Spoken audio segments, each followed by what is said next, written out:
अमेरिकी राष्ट्रपति Donald Trump सत्ता में आने के बाद ताबड़तोड़ फैसले ले रहे हैं और इस बार ट्रंप के रडार पर हैं अमेरिका में रह रहे अप्रवासी।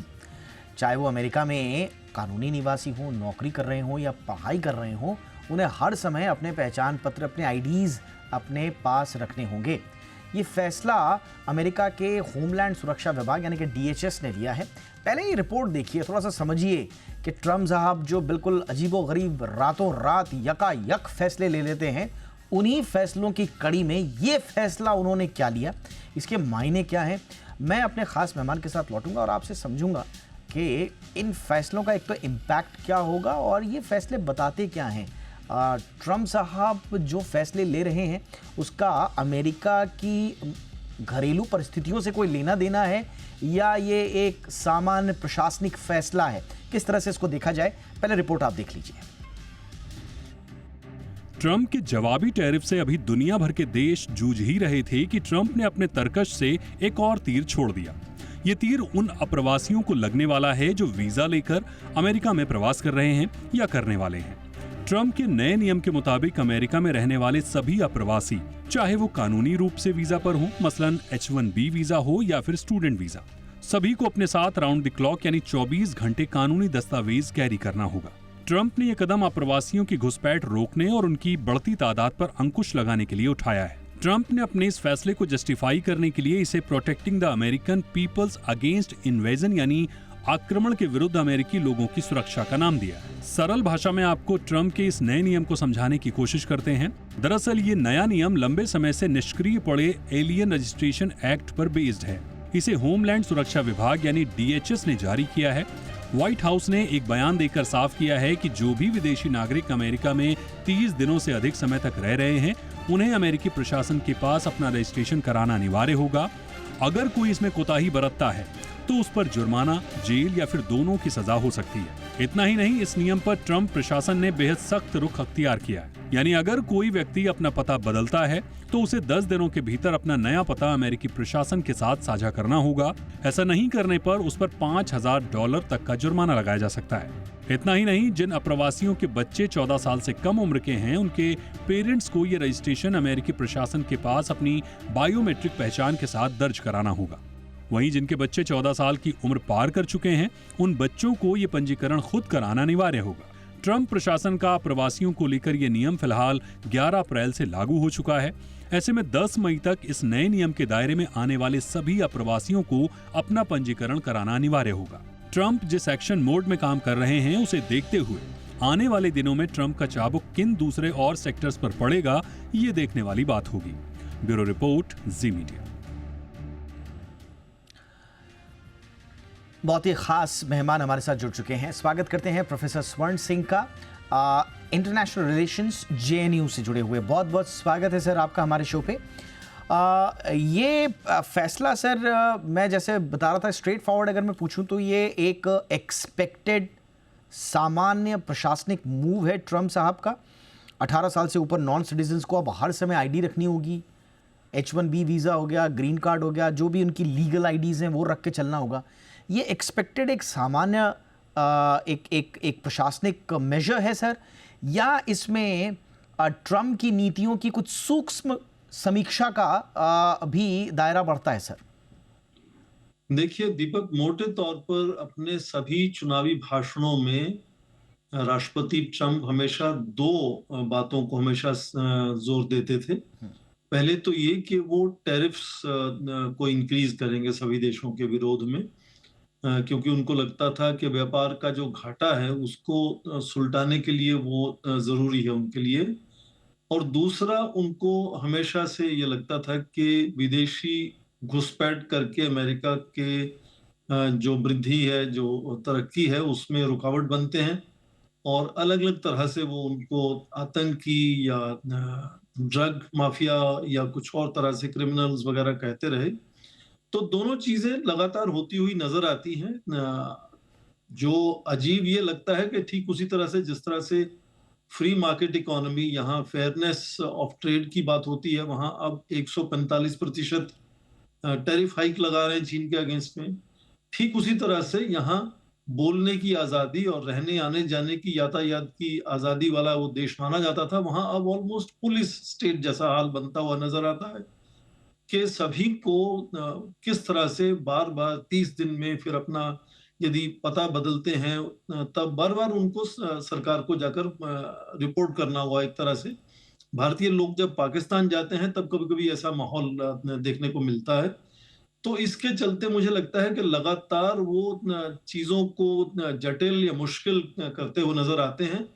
और ये देश जो इमिग्रेंट्स का देश है अमेरिका, उसमें इमिग्रेंट्स पर इतनी ज्यादा रोक और अंकुश लगाने की जो एक पूरी सोच है वो अपने आप में एक कॉन्ट्रडिक्शन है। किस तरह से फिर देश आगे बढ़ेगा, क्योंकि जितनी भी उनकी आर्थिक व्यवस्था है उसमें इमिग्रेंट्स का बहुत ही खास रोल है, और खासकर भारतीय मूल के भारत के नागरिकों का उसमें बहुत बड़ा योगदान रहा है। अब इस तरह की यदि चीजें वो तैयार करते हैं, हाल ही में देखें कि वहां एक पुराना 1952 का इमिग्रेशन एंड नेशनलिस्ट एक्ट है, उसकी एक खास प्रोविजन को इस्तेमाल करते हुए लोगों को, खासकर स्टूडेंट्स को, करीब 300 से ज्यादा वीजा 29 अमेरिका की स्टेट्स में, प्रांतों में रिजेक्ट किए जा चुके हैं। कुछ चीजें कोर्ट में भी गई हैं।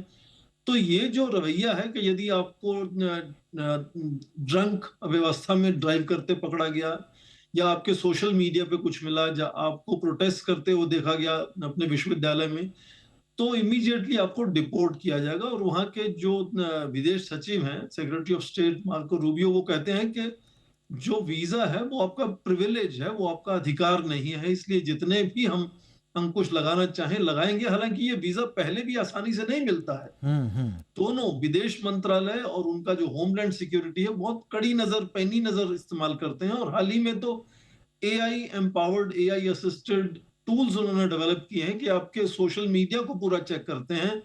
पिछले साल करीब 41%, 41% वीजा के एप्लीकेशन नहीं मिला था वीजा उनको, इतनी कड़ी निगरानी करते हैं। और इसके बाद जब वीजा मिलता है, लोग वहां पहुंचते हैं। और विश्व में भारतीय लोग बहुत ज्यादा अमेरिका जाते हैं, करीब 12 लाख भारतीय पिछले साल अमेरिका गए। उसके बाद इस तरह का पुलिस स्टेट जैसा जो बिहेवियर है वो अजूबा है अपने आप में। पर राष्ट्रपति ट्रंप की कौन सी ऐसी नीति है जो अपने आप में अजूबा नहीं है? ये बात आपने सही कही सर। उनकी कौन सी ऐसी नीति है जो अपने आप में अजूबा नहीं है, जो दुनिया को चौंकाती नहीं है? लेकिन इस बार कुछ चीज़ों ने ज़रूर चौंकाया है, और वो मतलब एक अतिरिक्त जो सख्ती दिखाई है। माइनर्स के लिए भी रूल्स लेकर आए हैं। ऐसा नहीं है कि 18 से ऊपर ही है, 14 साल से ऊपर के बच्चों को भी रजिस्टर करना होगा। पेरेंट्स को रिस्पॉन्सिबिलिटी दी गई है, और एक नो सैंक्चुरी पॉलिसी निकाली गई है। डीएचएस ने साफ कहा है, no sanctuary for non compliance, मतलब सख्त इन्फोर्समेंट होगा। इंडियंस स्वाभाविक रूप से हाईली इम्पैक्टेड है, बट ओवरऑल ये जो सर इमिग्रेशन करके ट्रम्प साहब आए हैं, और टैरिफ को अगर हम थोड़ा सा अलग भी रख दें, ये ओवरऑल आपको क्या लगता है सर, अमेरिका की अर्थव्यवस्था के लिए ये वाकई में ज़रूरी थे, या एक बहुत बड़ा रिस्क ले रहे हैं? वहाँ के कंज्यूमर बेस का नुकसान है। भाई इमिग्रेंट सिर्फ काम ही थोड़ा ना करते हैं, स्पेंड भी तो कर रहे हैं वहाँ पर, घर खरीद रहे हैं, गाड़ियाँ खरीद रहे हैं, ग्रोसरीज, एजुकेशन वगैरह वही ले रहे हैं। आपका हायर कॉस्ट ऑफ एम्प्लॉयर्स हो जाएगा। अगर स्किल्ड इमिग्रेंट्स की कमी हो गई, कंपनीज को महंगा पड़ेगा। लोकल लेबर हायर करना पड़ता है या आउटसोर्स करना पड़ता है, वो महंगा होगा।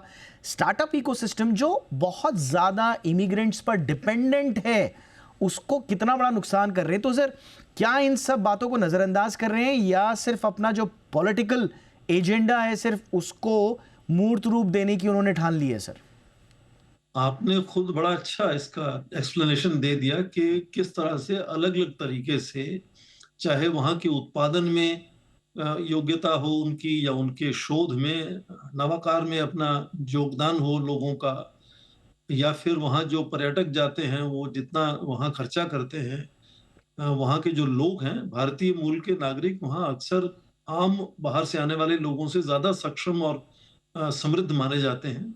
तो अलग अलग तरह से ये इमिग्रेंट्स वहाँ की आर्थिक व्यवस्था को आगे बढ़ाने में योगदान देते हैं। पर ये बात भी सही है कि आप देखें कि टैरिफ्स को जिस तरह से पहले उन्होंने पूरे विश्व को झटका दिया, आपने देखा स्टॉक एक्सचेंजेस में कैसे उथल पुथल हुई। फिर उसके बाद अपने आप 90 दिन का एक उसके ऊपर ठहराव लगा दिया कि 90 दिन तक सभी देशों पर इस तरह का टैरिफ हाइक जो है वो इम्प्लीमेंट नहीं होगा, केवल चीन पर होगा।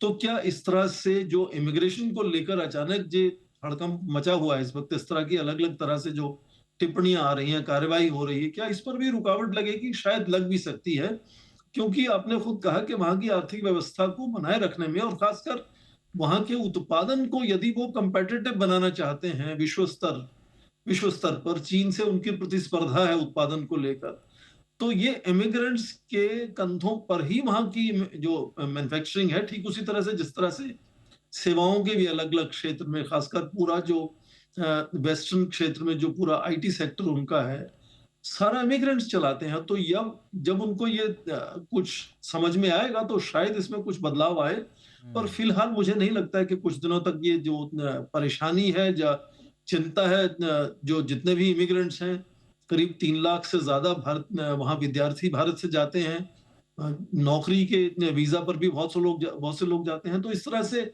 जो अलग अलग तरह के वीजा में अब डिले और करने का, एक जमाने में भारत में ही करीब 300 से ज्यादा दिनों का इंतजार करना पड़ता था आपको वीजा अप्लाई करने के लिए अमेरिका के लिए, अब वो कम होकर 150 दिन आज भी है।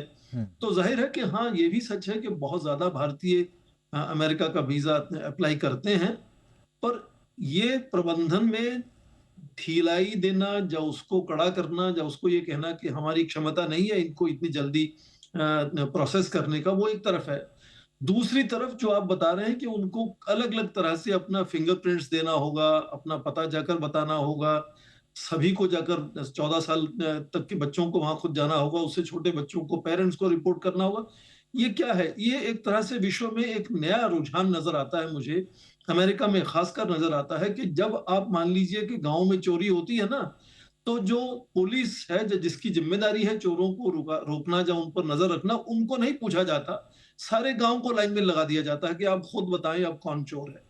तो ये जब आपका विदेश मंत्रालय, होमलैंड सिक्योरिटी पूरी तरह से उसको देखता है कि इसको वीजा मिलना चाहिए, उसके बाद आप किसी को वीजा देते हैं, तो फिर वो वीजा जब मिल जाता है तो उस पर भरोसा करना चाहिए आपको। इसका क्या मतलब है कि आपको अपनी एजेंसियों पर ही भरोसा नहीं है कि वो क्या वीजा गलत लोगों को दे रहे हैं, किस तरह से गलत लोग वहां घुस जा रहे हैं।